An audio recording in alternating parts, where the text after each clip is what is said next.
It's Jill, your personal strategist and energetic ninja. So yesterday in a Facebook Live, I got on and talked about the energy in your kids' rooms. And then at the end of the live, it got cut off because my internet at the acreage is a little bit wonky when it's windy because it starts blowing up on the roof and interrupts the signal. Anyways, I wanted to take you through my kids' rooms. So I have an 8-year-old, a 10-year-old, and an 18-year-old. I'm going to show you their rooms. This is the state of their room in the morning when they leave the house to go to school. Obviously it's summer, they're actually away right now, but this is how the room looks. You know, this is the state of the room when they go to bed at night, except for the fact that they're laying in their beds trying to go to sleep. Why is this important? Well, we know that everything is energy. We know that energy impacts our personal energy. So what we're trying to do in a bedroom is create a space that nourishes and supports us, that takes care of us, that allows us to renew our personal energy. So we want to make sure a few things, that it's relatively clutter-free, that there's not a bunch of toys that are very yang energy. We keep things in the room that the kids love, and I know some kids will say they love everything, but there are things they love a little bit more than other things. We want them to feel like it's a space that they can retreat to, just like in our master bedroom. We want it to feel like that bed and breakfast or that hotel room that we love, right? We want a space that we can retreat to at the end of the day to nourish us, to increase our personal energy. We're doing the same for kids. And kids have very busy energy, right? They have lots of energy, so we want their room to really be a place and a sanctuary where they can tone it down a little, where they can rest and relax. So if we have a bunch of toys in there, it's not going to promote that. If they don't hang anything up as they get to be teenagers, right, and there's crap all over the floor and clothes everywhere, that impacts them. It impacts their personal energy. It makes it harder to have a conversation with your kids and communicate because their personal energy isn't as high as it could be. It impacts the things they can do in the world. Like, this is a big deal. Okay, this is a great way as a parent to shift the energy in your space to help support your kids in doing what it is they're here to do, right? So first bedroom is my 8-year-old. You will see we do day beds in this house for the younger kids. You will see that she loves babies still. So, you know, she's allowed to have some babies in her room, but when you look around, there's no clutter, right? She's got a couple babies out. There's some baby stuff in there. This is her desk. The desk is expected to be cleared off at the end of every night. And we've made this agreement, you guys. Like, this is how this is supposed to look. So I come back in here with them and I prompt them along to make it happen because I know the impact of the energy on a space and what it does to their energy. So I want to make sure that their space is calm. Now, she does have a few more baby things in her closet. I'll show you that. They're all arranged and organized right in there because she's a baby lover. Okay, so you don't want to take all of the toys away from your kids, but you definitely want to make sure that you have another area for them. If, say, you don't have another area for toys, then one of my tips and tricks is to actually use the linen closet because we tend to have too many linen, like things in your linen closet. So actually, I have a lot of activities in our linen closet, right? And I just have the few extra towels and a couple things up top. But it's a great place to actually store toys and those extra sort of things, and there's a lot of craft stuff in there.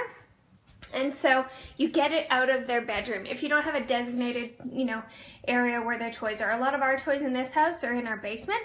So I've arranged them there and that's where they get stored. This bedroom is my 10-year-old. She is very into animals. So you can see that each bedroom really reflects the child. But you'll notice the same thing as in the other bedroom. Like, there's nothing on the floor. They're not allowed to leave the house until everything's cleaned up, right? And then at night, they're not allowed to go to bed till everything's cleaned up. The desk is always cleared off, things are put away. Do they hide stuff in the drawers? Yes, they do. So every now and then we go through it. I tell them I'm coming and they quickly go and they clean out their desk drawers. But she's a big lover of books, so we've got all of her favorite books out. And then she likes Lego. So you'll see that this is a small portion of her Lego collection. So I've allowed her to have some of it in her closet. And then the rest of it we store downstairs, right? And she gets to switch it out. So then it's not as big of a task because if we kept it all up here, then it would be messy. It would be cluttery. It would be the wrong energetics for the space. So we want to create that space that nourishes and supports your kid. I'm going to go downstairs to the walkout. And sometimes we might get cut off. So if we get cut off, I will post a picture. We're going down to my teenager's room. So I haven't been down here yet this morning.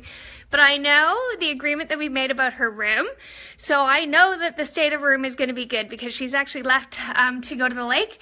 And I know that she knows that I'll be all over her if her room isn't what it's supposed to be. So she's really good about it. But I've trained her since she was young. So this is her room. Look, same thing, you guys. Okay? We'll even open up the desk and have a look and see what she's got on the go under here. I'm sure she'll be so impressed if she sees this video. Yeah, see? It's all organized. Okay? So this comes from 18 years of doing this with her, right? Is that I know that there's how the room looks. The bed is always made in the morning. There's nothing out. Let's take a look in her closet. You know, look, there's like, she's actually really good about closets, I'll tell you that. Okay, so her closet looks really good. She's got a cooler there that she got as a grad gift, which is fine. And actually this bag is stuff that she's pulled out of her closet because she's done dancing, and so we need to do something with it. But this is the expectation, okay? And so the thing about it is I've taught them how to do this. I'm a part of it with them until they get to the point where they're 18 or even into her teen years. She took care of it herself. She knew what the state of her room was supposed to be like because I helped her along the way when she was younger. And then the other big part is the state of my room looks the same as the state of their room. I'll take you up and I'll show you, right? Because I can't tell them what to do and not do it myself. And so the same expectation I put on them as to how their room looks and feels is have for my space. So this is my room. Okay, so the bed's made. First thing in the morning, like roll out of bed and make it. Whoever's last up makes the bed, right?